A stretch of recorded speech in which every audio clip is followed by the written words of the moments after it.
this is Killer Orca, and this is my review of Game of Clans. Game of Clans is a hybrid parody serious machinima written and directed by General JB172. The series being parodied should be fairly obvious from the name, but the actual writing of the show goes far beyond simply Game of Thrones and into the clan community itself. JB is knowledgeable of said community, being part of it and having been for a while, and it shows in the writing and the actions of the characters. Quite a few of the voice actors are members of the current Halo community as well, which only helps with the atmosphere. The interplay between the clans is also fairly accurate to real life as well, which does an excellent job of lampshading the occasional ridiculousness that rears its head among clan people, while at the same time staying fairly true to the basis of Game of Thrones. The only thing that's missing is screaming squeakers and the occasional power play, and this could be less of a parody and more of a documentary on overly serious RP clans, down to and including the occasional confusing and contradictory terminology in use. As it stands, the seriousness only adds to humor, making it more subtle rather than over the top. No, these are clan people being idiots, laugh at them moments here, which is a nice change of pace from many more forced machinimas that I have either taken part in or watched. Despite being filmed in Halo 5, the series is actually set in Halo Reach, with a bit of a medieval twist to it, something that helps the story quite a bit honestly, as any clan person will happily tell you that Reach was the golden age of the Halo clan before 343 got involved and made games no one wanted to play. Though never outright stated, this fact can be seen somewhat in the different weapons the characters use, especially if the prevalence of DMRs over pretty much everything else, and in the armor most of the characters wear. The first season follows the adventures of the United Nations clan, which I should note is an actual thing, as well as several of their allies, and the building tensions, and later outright warfare, between them and two others, V100 and the Next Generation, or TNG. All three are parodies of real clans, and I think the names are actually accurate as well, exaggerated to some degree, but for the most part faithful in both actions and personalities. The UN is led by General JB172, fulfilling the eternal director plays a role in his own work requirement of all good first machinima, and the series begins with them worrying about an incident that they heard about in matchmaking, the return of a group called the Skilled Randoms. Randoms, for clarification, is a term referring to anyone on your team in a multiplayer game who isn't in your party, and is usually used as a derogatory term. These particular randoms, the introductory spread tells us, ravaged the clan community 3 years before and then vanished, an event I personally hope to see happen in later episodes. A recruitment group belonging to the UNAR, who are at least allies of the UN, if not part of them entirely, I'm not really sure, ventures into matchmaking and finds possible evidence of the return of the skilled randoms, and then gets wiped out, bar one man who flees with the news, only to be found by UN patrol, and then gets executed for being a coward and a deserter, which in all honesty is fitting enough of both actual feudal society and clan groups since I've seen people booted from clans for less than that. The lone survivor is brought to the UN capital, which is an amazingly well-forged map in all honesty, to report what he has seen, and we get a few introductory shots of other characters as well as a training sequence before they all go out and watch the scout get stabbed. In addition to being an excellent segue and character introduction piece, this scene also pokes fun at the near-endless clan training maps that everyone who's played Halo since Forge came out with will know all too well, right down to the shoot the barrel with your gun firing ranges. Following the execution of the scout, the pace drops down a bit and we get more information on the situation of the world, with JB talking to an ally of his who mentions word of an alliance with another clan, the aforementioned V100, with the V apparently standing for Vengeance, fittingly edgy for a clan, and the Next Generation. The leader of the UN, Shadow Sniper, shows up, bringing members of V100 with him, and the rest of the episode is a long string of talking sequences which, from personal experience, is pretty much identical to most clan meetings that don't have anyone of a lower rank in them. What happens when there are is shown at the end, with sections of V100 rebelling against their leaders and a visual representation of the civil wars that were common in larger clans back in the day. The second episode starts with Vermilion for the Win, leader of V100, picking up the pieces of the battle scene at the end of the last episode, confronting the leader of the group who had rebelled against V100. The conversation has all the seriousness of most clan infighting, down to the insulting and backtalking that makes up most verbal fights among clan members. The flinging of the word traitor borders on Star Wars level, which only helps the scene's already over-the-top seriousness, which comes to a peak when Vermilion orders the leader of the coup executed, stating he will do it himself, which leads to another training scene among the UN members, one of which I actually helped to film. While the actual content of it is alright, more doom and gloom and contemplations of their situation, it shows off one of Game of Clans' better aspects, the multinational voice crew. While some of the actors aren't amazing in their voice lines, there's enough passion to bring the characters to life and keep the viewer interested in watching, something I wish could be said about any other machinima. It also provides more reference on the execution we saw in the previous episode. The scout was apparently kicked out of the UN rather than actually killed, as well as a reference to flaming helmets, another nod to Reach. Following this, we shift scenes once again to Sniper and several members of the UN discussing Ice Demon and his relation to TNG. Ice Demon is apparently one of the guys from the previous episode. We learn that the leader of TNG is apparently called Director, which I can only assume is yet another terrible Red vs. Blue or Office of Naval Intelligence reference that the clan community seems to use on a far too often basis, names and titles thrown around by people who don't know the lore. It works perfectly well here, though, adding and enhancing the edgy feeling of TNG. The overall worry about Ice Demon seems to be the possibility of him triggering a war with both V100 and TNG, as he led a rebellion against TNG when he was with them. This brings up yet more clan terminology, the old MLG and spawn kill terms I haven't heard since Halo 5 became the main title, and since MLG was replaced by the Halo Championship series. Speaking of a director, he shows up in the next scene, receiving word from one of his gravelly voiced subordinates. While I understand JB's attempt to keep the armor in the series simple and Halo Reach-like, I feel that the choice of helmet for director is kind of soft for a character such as him. The crows in the background help with the atmosphere, however. Director orders his minion to send out a message to V100, wanting a probe into the UN to look into getting revenge on Ice Demon.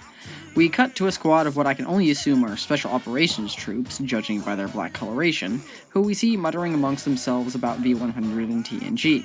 One of the speakers, I should note, is voiced by Fotis himself, head of the clan of the same name, a nice little touch for those who know the wider Halo clan community. Said character mentions his other profile and says he will be back in about 3 days, and then drives off dramatically into the water. The episode closes with Vermilion executing the traitor leader, who we learn is apparently a general by the name of Deadshot, in proper epic fashion, stabbing him with an energy sword right off a cliff. As I body acted for Deadshot in this scene, I can officially say it gives me chills every time I watch it, and it's a fitting end to the second episode. The third episode opens with what I can only assume is a forged attempt at the Iron Throne, made of Ravening Sliver energy swords. It's quite the impressive, if rather uncomfortable, looking forge piece, and I almost wish it was a prefab that I could use for myself. We are introduced to one Sand Berserker, who, as we learn from the other person involved in the conversation, joined V100 for vengeance, fittingly enough.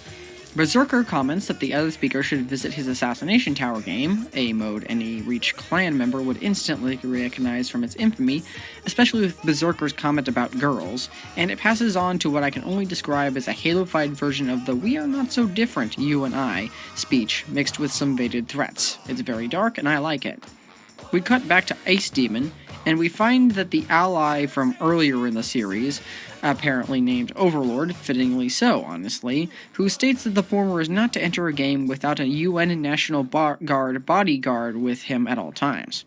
Ice Demon is unsurprisingly unhappy about this, which makes Overlord break out the "we are the law" line. It works, but it doesn't have the same punch in Overlord's calm, smooth voice as it does in Judge Dredd's gravelly one. "We are the law!" Although I think for him it's "I am the law," but whatever. After that, it's back to the training ground again, where the newest members of the UN National Guard have apparently finished training and receive a clan-tinged Game of Thrones sounding speech, which leads back into the director being his usual self and commenting on how TNG and UN are going to be fighting each other.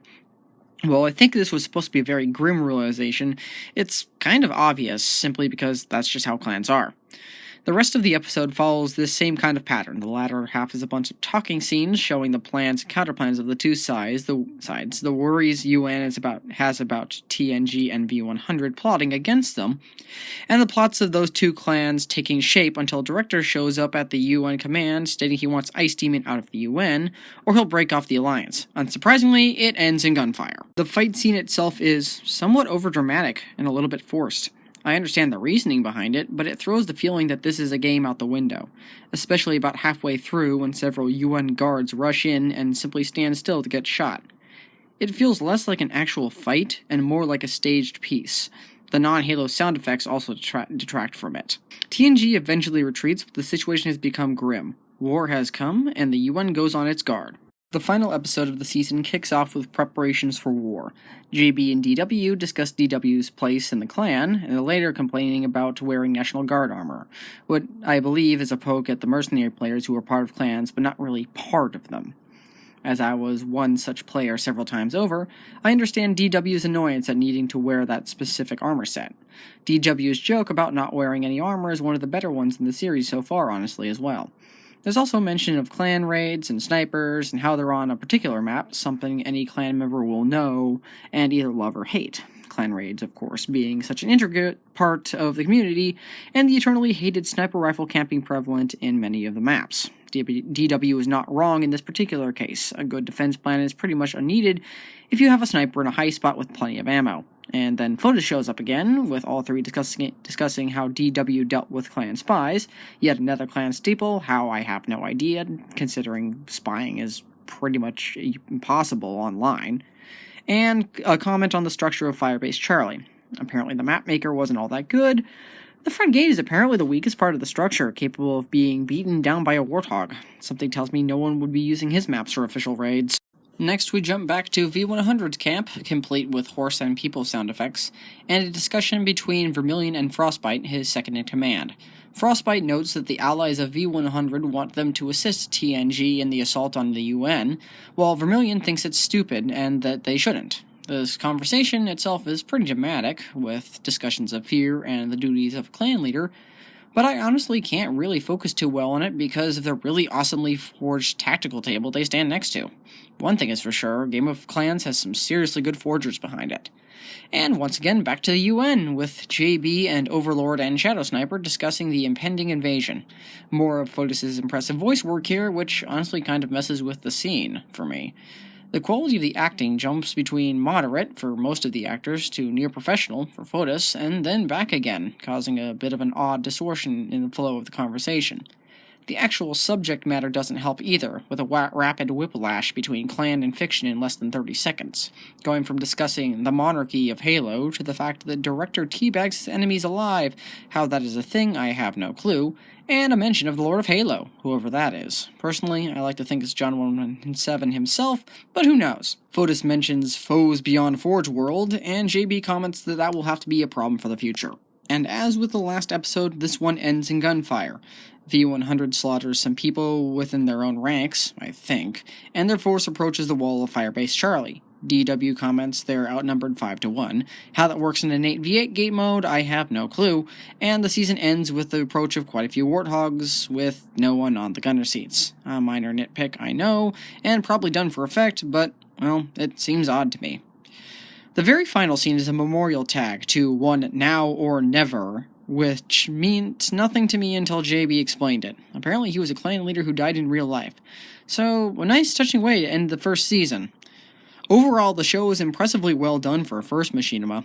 JB has done nothing else before this as far as I can tell, aside from the usual clan videos, and he's definitely stepped right over all the hurdles that most Machinima directors face when they make a first show. The writing is smooth for the most part, the atmosphere continuously dark and absorbing, the characters are unique, if somewhat hard to name occasionally, and diverse in their personalities. The camera work is smooth, the pacing is excellent, no scene feels overly forced or useless, though sometimes too long, and the cuts between shots are as clean as could be. The setting is also top-notch, and the hints of real-world clan community connections under the fictionalized Game of Thrones-style universe add to the intrigue. JB's clan experience really shines through here. A little bit of digging on my part has found the actual people under many of these fictional faces. and the actual events that these things were based on. And that the whole first 2 episodes were based on, things that happened to JB, which is really fascinating, actually. For our first Machinima, and for a Halo 5 Machinima as a whole, Game of Clans shows promise and a chance to actually advance beyond the assailant many others see mired in. And I can't wait to see what Season 2 holds for us.